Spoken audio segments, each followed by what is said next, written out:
Amen. Praise the Lord. Our beloved viewers, wherever you are, I take this opportunity to welcome you again in this program. We are going to learn the word of through the word of God. So wherever you are, I want to take this opportunity to welcoming you in the name of Jesus. My name is Pastor Peter Amwangi.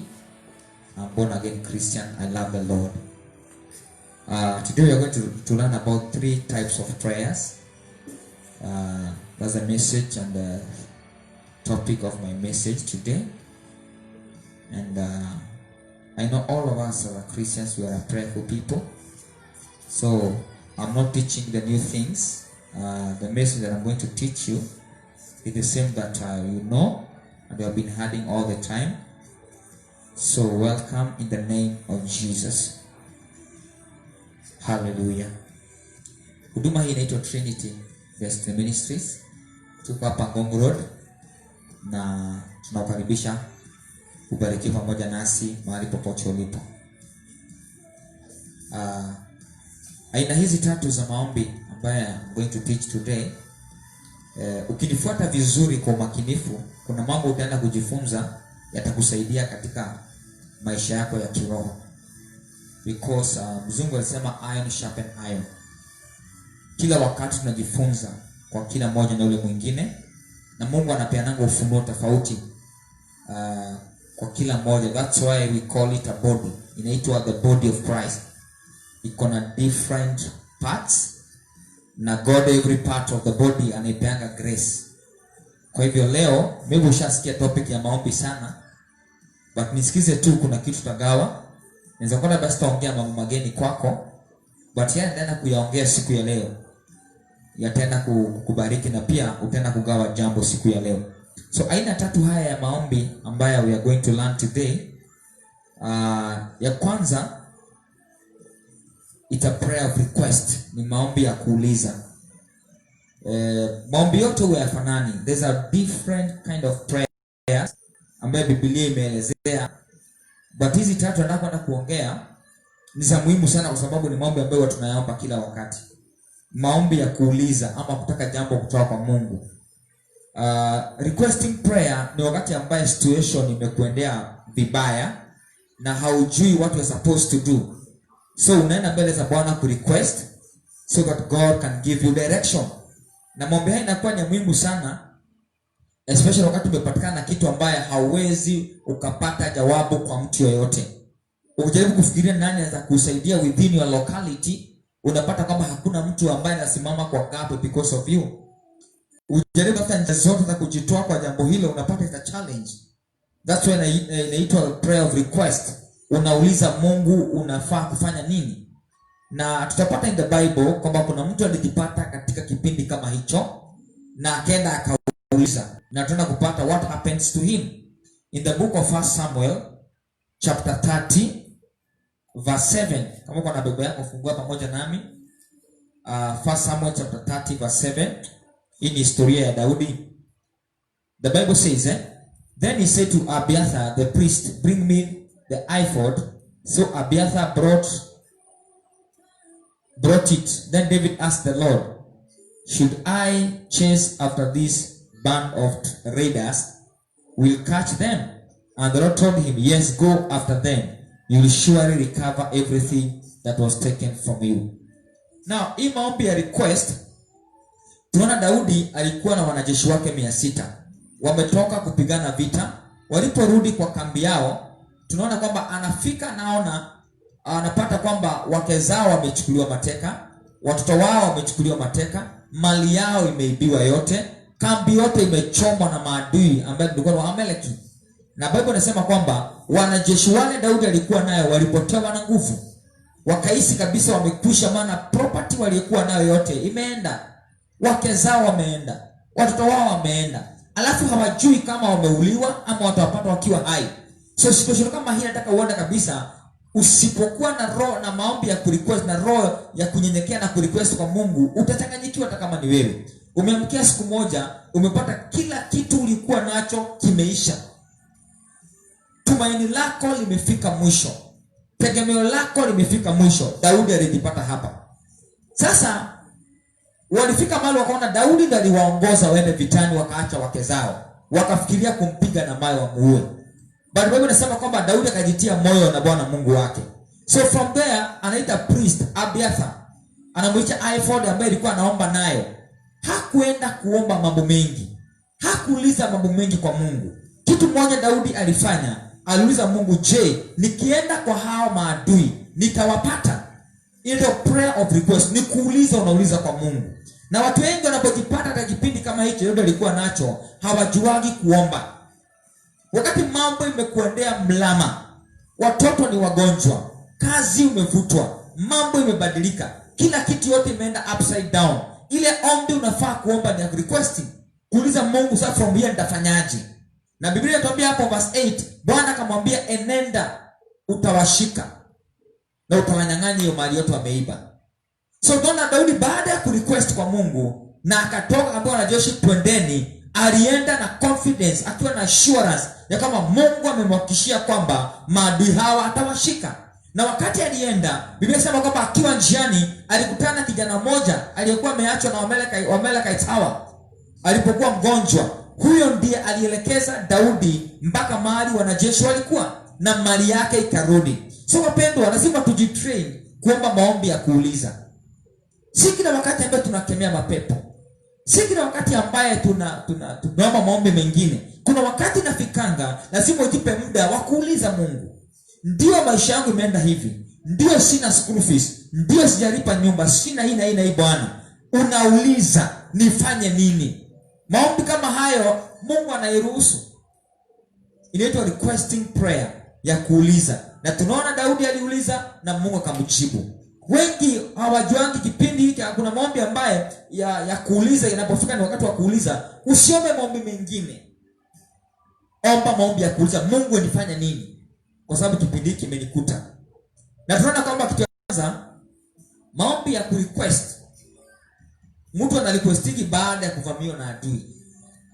Na adui anatuvamianga njia kwanza, anatuvamia na magonjwa. Ya pili anatuvamia na shida.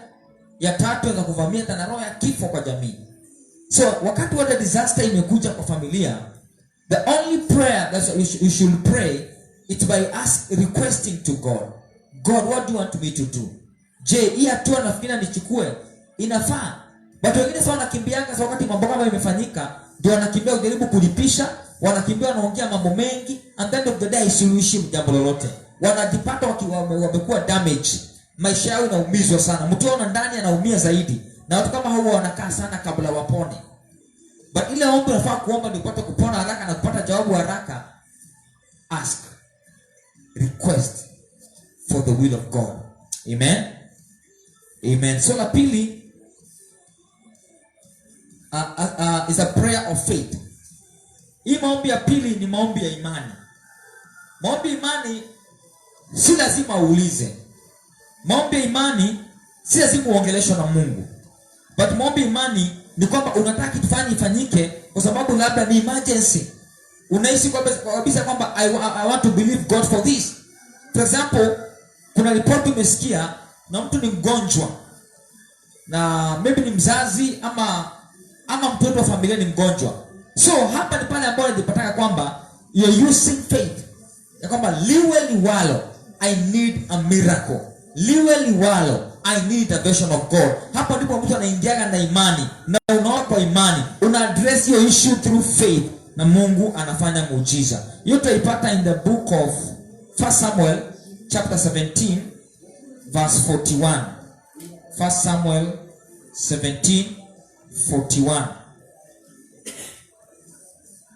Tasoma katika jina la Yesu. Goliath walked out towards David with his shield bearer ahead of him. Verse 43. Snarling his contempt at his ruddy face boy. Am I a dog, he roared at David, that you come unto me with a stick? He cursed David by the name of his gods. Come over here, and I'll give you flesh to the birds and the wild animal. Goliath yielded. David replied to the Philistine, You come to me with sword, spear, and javelin, but I come to you in the name of the Lord of heaven, armies, the God of armies of Israel, whom you have defiled. Today the Lord will conquer you, and I will kill you and cut off your head, and then I will give the dead bodies of your men to be abats with animals, and the whole world will know that there is a God in Israel. And everyone assembled here will know the Lord rescue his people, but not with sword and spear. This is the Lord battle. He will give you to us. Amen. Now, unaona hii neno, Daudi amejipata katika vita. Na alikuwa anapita, hapo anakuja katika vita. Yeye alikuwa anapelekea ndugu zake chakula. Alikuwa very innocent young man ambaye hakuwa anahitaji chochote. Yeye alikuwa tu ni mtu ambaye ni wa kulisha kondoo za baba yake pale nyumbani. Bado wakati alikuwa anahitaji ndugu zake vyakula, alipita mahali akapata Goliathi ametokelezea, analaani nyumba la Mungu, analaani watu wa Mungu, analaani Mungu mwenyewe. Ako na kiburi, maana alikuwa ni giant, alikuwa amepigana vita miaka mingi. Daudi alipokuwa akipita, aliposikia maneno hayo, alisema kwamba I will fight this man, I will fight this giant. Na wakati ambaye alienda akapelekwa kwa King Saul, Saul aliona kijana mdogo ambaye hawezi kupigana vita. But Goliath akamwambia kwamba Mungu alinishinda mikononi mwa simba na duba, ataniokoa mikononi mwa Goliath huyu ambaye ni giant, analaani watu wa Mungu. So hapa tumesoma 41, David anaconfront Goliath ambaye alikuwa ni giant. And the Bible is very clear, nasema wakati Goliath aliona Daudi, maana alikuwa anajuana, alimuita mpaka na jina. Alimuita Daudi ambaye dog, unanikujia na kijiti na kamawe. Maana alipuuza kona kabisa, hii mawe ya Daudi. Daudi na kijana kadogo hawezi kupigana mimi. Lakini Daudi tunaona kwamba alitumia faith. Si Mungu alimuongelesha hapa. Mungu akamwambia rusha mawe, Mungu akamwambia panga hivi, Mungu akamwambia chukua upanga.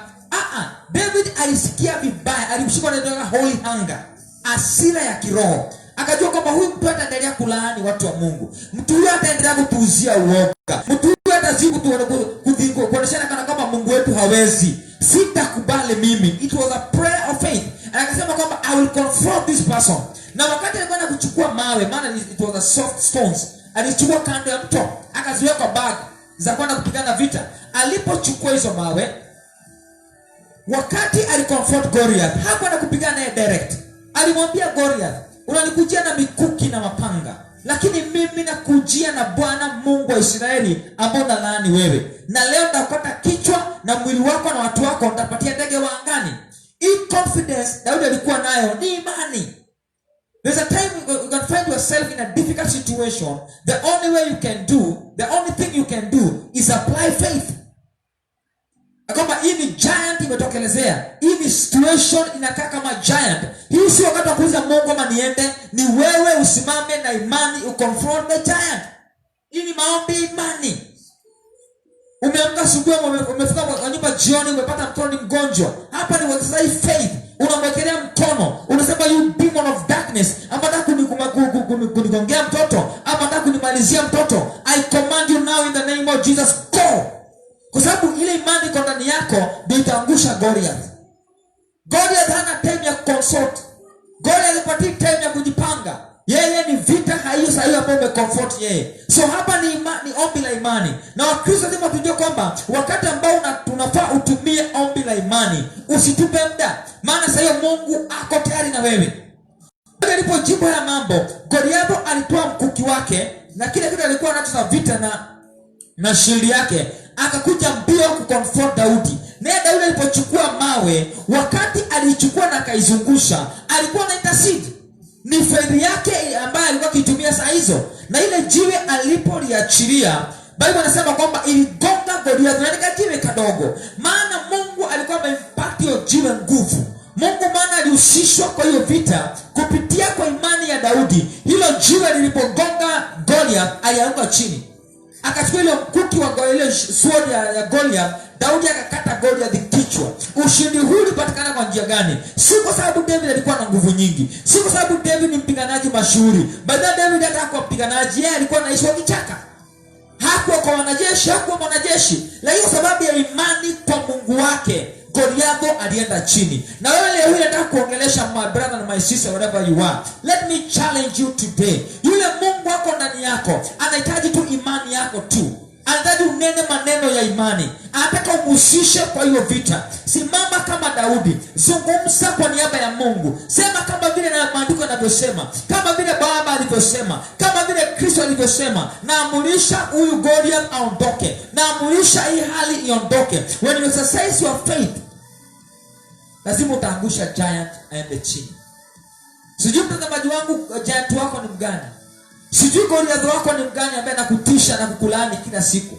Sijui situation gani unapitia siku hii ya leo inakaa kama Goliath. Mungu amenituma ni ku-encourage siku ya leo. Omba ombi la imani kama Daudi. Daudi anasema ninakuja kwako mimi kwa jina la Bwana Mungu ambao unamlaani wewe. So when you confront your enemy katika maombi ya imani, hakikisha kwamba Mungu ndiye umemweka mbele. Jina la Yesu ndio umeliweka mbele. Hilo ndilo liko na nguvu. Hilo ndilo liko na mamlaka. Hilo ndilo liko na uwezo. Unapolitumia, Mungu aliambia Jeremiah, neno langu ni kama nyundo. Kazi yake ni kubomoa na kujenga pia. So tumia neno la Bwana kwa imani. Confront every challenge in your life. Tazama kama sasa watu wengi wanapitia mambo magumu, wamekuwa depressed. Tunasema kwa ripoti mako mingi kwa news ya kama hata walimu zaidi ya 400 wamekuwa depressed, wameenda Mathare. Maisha yamekuwa magumu kwa watu. Hii ndio ombi ambalo tunafaa kuomba sasa. Ombi la imani. Yesu akasema, mtakapokuwa na imani kidogo kiasi cha mbegu ya haradali, mtaamurisha mlima huu ng'oke na utaenda baharini na utawatii. So ombi la imani ni kumaanisha kwamba una trust Mungu wako ni mkubwa kuliko the situation that you are facing. Ukiona hiyo challenge ulionaopitia sasa ni kubwa kuliko Mungu wako, you will be defeated. But when you raise your faith, when you see God is bigger than your challenge, now you will confront your Goliath, you will defeat your Goliath because you are more than a conqueror. Use the faith you have in Christ. The Bible says we have assurance in Christ. Christ in me, the hope of glory. He's the source of our lives. The Bible says he's able to do exceedingly, abundantly, above all things. Muamini tu. Omba ombi la imani. Labda maombi mengi umekuwa ukiomba na kucomplain, na kuuliza Mungu maswali mengi, na kuuliza why me? Why me? Why me? Sasa Bwana amenituma nikuambie, don't pray such kind of prayer anymore. Don't pray that kind of prayer again. Pray a prayer of faith. Confront your Goliath. That poverty is your Goliath. That sickness is your Goliath. That challenge is your Goliath. That lack of finances is your Goliath. Confront your Goliath today through faith. Speak through faith in the name of Jesus. And that Goliath, you'll put him down in the name of Jesus. Amen. A third prayer that you are going to learn today, that one is a prayer of direction. You're asking for direction. There's a time in life we find ourselves in a narrow way. You don't know where to go. You need a direction. And God the Father is the one who has that direction. Hii aina ya tatu ya maombi ambayo nakufundisha leo, ukiashika vizuri ninavyokuambia, utakuwa na ushindi mkubwa kwa maisha yako. So hii direction tunapata in the Bible ya kwamba kuna watu ambao waliomba Mungu awapatie direction because of the situation. So kuna ile ombi nimeongea kwanza ya request. So the second prayer is a prayer of faith. That one is a prayer of direction. You ask for a direction. You'll get in the book of Isaiah, chapter 37, verse 1 and 7. Isaiah. Yes, Isaiah 37, verse 1.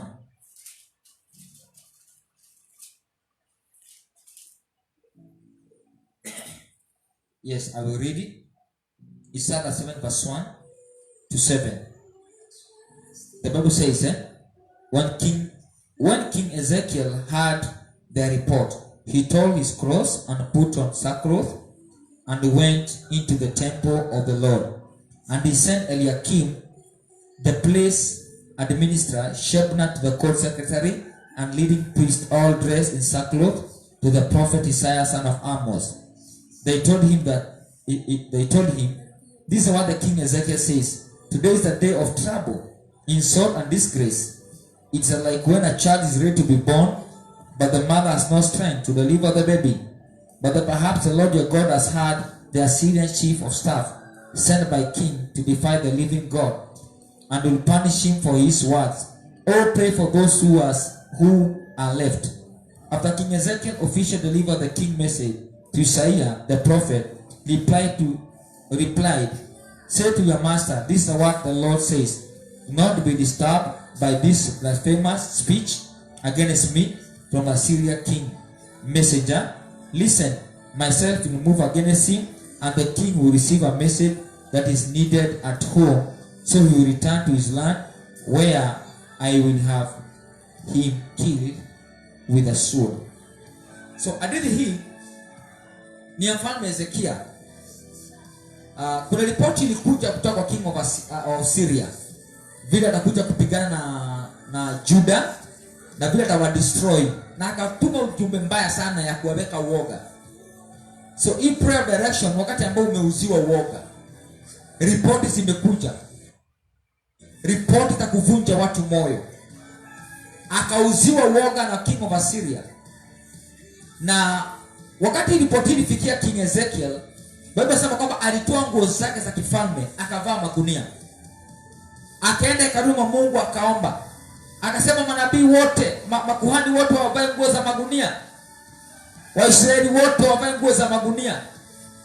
Na wakatuma ujumbe kwa king kwa nabii Isaya wakiwa wamevaa nguo za magunia, kukuuliza kwa Mungu, we need direction, maana situation imekuwa mbaya.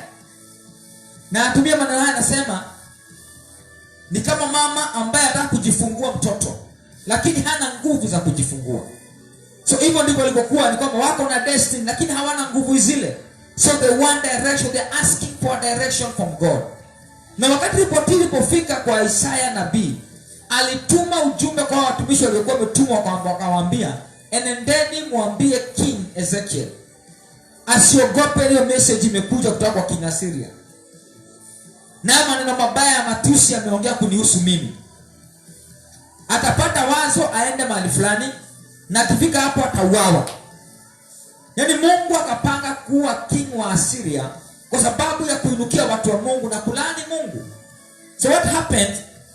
Ezekiel badala akusanya wanajeshi awatume kwa vita, kile alifanya, aliconsult Mungu. Aliuliza direction from God. Wapendwa, hii maombi ya kuuliza direction from God inatusaidia tusitumie a lot of resources and then baadaye tushindwe.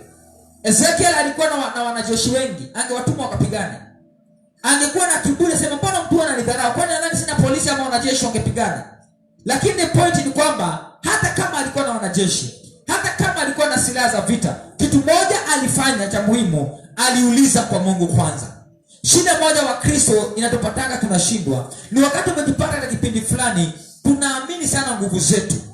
Tuna trust our strength, tuna trust our ability. Wakati umefail unasema Mungu amekuacha, but haukumconsult from the beginning. Ukisoma Bible vizuri utapata kama vita nyingi Israeli walishinda ni zile ambazo waliconsult God first. Na Daudi kilifanya maisha yake yote ni maisha ya victory. Hakuna vita angeenda kupigana kabla hajauliza Mungu. Alikuwa na consult Mungu. Christians today tunakosa kujibiwa maombi kwa sababu tunajidrive to some point ya kwamba tukishalemewa ndio tunakuja kwa Mungu. But Bible inatupatia direction ya kwamba before we attack our enemy, before we take any step, consult God first. Let him give you a direction. vita nyingi Mungu anaambia watumishi wake, hii mtapigana. Kuna siku Jehoshaphat atakuwa na vitani. Na ajua afanye nini, maadui wamekuwa wengi. Wakati wakiprepare kwenda vitani, Mungu anashuka anasema, hii vita ni mimi ndapigana. Tuona siku za Elisha pia. Wakati ambaye alisema kesho wakati kama huu, unga utauzwa senti 2 shilingi 2. Tunaona kwamba Bwana mwenyewe alituma confusion kwa kambi ya maadui. Wakati chakula Israeli wakiendea vyakula zile. Israeli wakitoka Misri wakienda Canaan. Walipofika bahari ya Shamu wakivuka, wanaona mbele ni bahari, nyuma wa Misri wanakuja. Walienda kwa Musa wakamuuliza Musa, "Pale umetuenda hapa tukufe?" Musa akaenda consult Mungu, "Mungu unaendeleaje?" Bwana akamwambia Musa, "Wacha kunipigia kelele, guza maji. Maana wa Misri hao mnaowaona hamtawaona tena." When you consult God, hiyo vita inaacha kuwa yako, inakuwa ni yake sasa. Na hakuna mtu yote ashapigana na Mungu akashinda. Hakuna mtu ashasimama mbele za Bwana akashinda. Hakuna mwenye hekima ana challenge the wisdom of God. Hakuna silaha yote dunia hii inaweza kabishana na Mungu ikafaulu. Hakuna pepo, mamlaka wala wafalme wanaweza wakasimama mbele za Bwana wakashinda. So kile tunafanyaga tunashindwa na vita ni kutomuhusisha Mungu. Unapigana na nguvu zako. Ukishindwa unasema Mungu alikuachilia. But Bible inatuambia kwamba consult Father. Let him give you a direction how to fight. Ni yeye anapeana miguu yetu nguvu ya kupigana. Ni yeye anapeana uwezo wa kushinda vita. Ni yeye anajua strategies za vita. Vita zinapiganangwa namna gani? He knows. Yeye ni Bible inamuita a mighty man of war. Alipigana vita tangu zamani. Hajawahi shindwa. Kwa nini wewe usimuhusishe kwa vita yako sasa? Waambie Bwana, hii vita sasa mahali imefika. I want you to come. Fight for me today. Amen. Na ukihusisha Mungu kwa vita yote ile ambayo unapigana, huwa anakuondoa, anapigana yeye mwenyewe. Kwa nini wakati maadui wamekuinukia, Mungu aseme sasa hii vita ondoka. Mtoto wangu ondoka. Wacha mimi nipigane. Ushindi unakuwa wako. Don't fight your battles anymore. Let God fight for you. Kuna vita ambayo Mungu atakwambia enda, niko pamoja na wewe. Enda upigane. Unapigana unashinda. Na kuna vita zingine Mungu anakuambia sasa hapa hata upigani, ni mimi nitakupigania. So unapochukua direction from God, ni yeye unajuaga hii ni yangu ya kupigana anibaka, ama ni yeye atapigana mimi nitulie. Maana aliwaambia ni mtapiganio na nyinyi mtanyamaza. Anaambia Musa kwamba ambia Israeli nitawapigania na watanyamaza kimya. So uliza Mungu kwanza. Kuna watu unajua hapo nje wamekuwa na maswali mengi. Wengine wameingia kwa relationship. Bibi ni already kwa relationship na kijana. Wakati mnapanga vile mtawana, something inatokezea, unasikia kwamba hiyo wedding haiko tena. Na mko move vizuri. Unaambia Mungu, why me? Kwani Mungu umeniachilia? Unakuwa very hurted. And then Mungu anakuuliza from the beginning, ndio ushikana huyu mtu ulini consult. Na hapo ndipo shida iko. Kijana anaenda na anatumia msichana. Hajauliza hata Mungu kwanza. Hiyo msichana kana amuhat. Anaambia Mungu, mimi nimekutumikia, mbona macho msichana anihat? Uliuliza Mungu before uende kwa msichana. Shida yetu ni kwamba atuulizi kwanza direction from God. Haya, umepigiwa simu unaambia kwamba ingia kazi Monday. Kwanza before uingie kazi, uliconsult Mungu kama ni mapenzi yake. Ama ulisema Mungu ni asante na ukajipanga kuingia kwa hiyo kazi. And then finally kitu kibaya kipatikana ama kitokea, unaambia Mungu sana, Mungu ulinielekeza kwa hiyo kazi, and then kitu imenikuta. Uliconsult Mungu kwanza kama ni mapenzi yake. Na hapo ndipo tunafelia watu wa Mungu. Uliza Mungu kwanza. Hata kama bisho Mungu na mahali umeitwa kuhubiri, umepigiwa simu kwamba unaitwa mahali kuhubiri, before uende mahali pale, consult God first. Si mambo yote yanakuwa ni mazuri kwako. Si mambo yote ambayo inakufaa wewe. Kuna mengine lazima uulize direction from God. Joshua ile mtu anatembea na Mungu, alikuwa akiuliza Mungu kila wakati. Hata kana kupigana hai anauliza Mungu. Kana kupigana na Amaleki anauliza Mungu. But ilifika wakati watu wa Gibeons wakaja kutoka wakajifanya kwamba, maana unajua Joshua anakuja kupigana na wao. Wakajua before wakuja wauawe, watu wajifanye kwamba ni maskini, wakavaa nguo za magunia wa nguo mbaya, wakararua wakabeba chakula ambao zimeoza, wakaenda wa comfort Joshua. Na Joshua badala aulize Mungu kwanza vile Mungu nasema kuhusu hao watu, aliwachukua na akawaapisha ya kwamba hata waua. Baada ya miezi kadhaa alikuja kugundua kumbe hao watu waliongea uongo. But because alikuwa amewaapisha ya kwamba hata waua, hakuwaua. Akawafanya wao wanapasua kuni katika Israeli. Hiyo kitu iliwaumiza sana. But the problem is, Bible nasema hawaku consult God. If you want victory in your life, any prayer that you pray, consult your Father first. God is the source of your life. Wakati uliokoka, uliwacha kuwa wako wewe, ukakuwa wa Kristo. He is your king. He is the Lord of your life. Consult him. Anything you do, anything you will do in life, consult him first. Maana ukimconsult, hakuna siku utakuja kujikwaa. Watu wengi wamejawa na regret in life. Maana from the beginning hawakuhusisha Mungu kwa safari yao. Wacha nimalizie kwa hii hadithi ambayo ilifanyika nilisikia mahali. Kuna mama alikuwa ameokoka na anapenda Mungu na kila kitu alikuwa anafanya alikuwa anaomba Mungu sana. She was a prayerful woman. Siku moja msichana yake akaenda akaolewa, na walipotembea kwa mama yake, wakutembelea mama yake mzazi wakiwa na mume wake, walipomaliza kumtembelea, so wakitoka, hiyo msichana akaambia mama yake, sisi tumeenda. Mama akamwambia mtembee na Yesu na awalinde. Huyo msichana alijibu akasema, hii gari imejaa, hakuna mali Yesu atakatoshea kwa hii gari. Imejaa, maana hata nyuma tumeweka mayai, hawezi toshea kwa hii gari. So wakaenda, walienda wakafanya accident, walikufa wote. But polisi walipokuja kufanya investigation, walipata mayai zilikuwa kwa boot. Hakuna hata moja ilikuwa imekufa ama imevunjika. Ilikuwa inaonyeshaje? Mungu alionyesha kwamba ameacha hizi mayai ziwe hapo na ni mayai na zikufuata moja, wao wakafa. Maana alimuondoa Bwana kwa safari yao.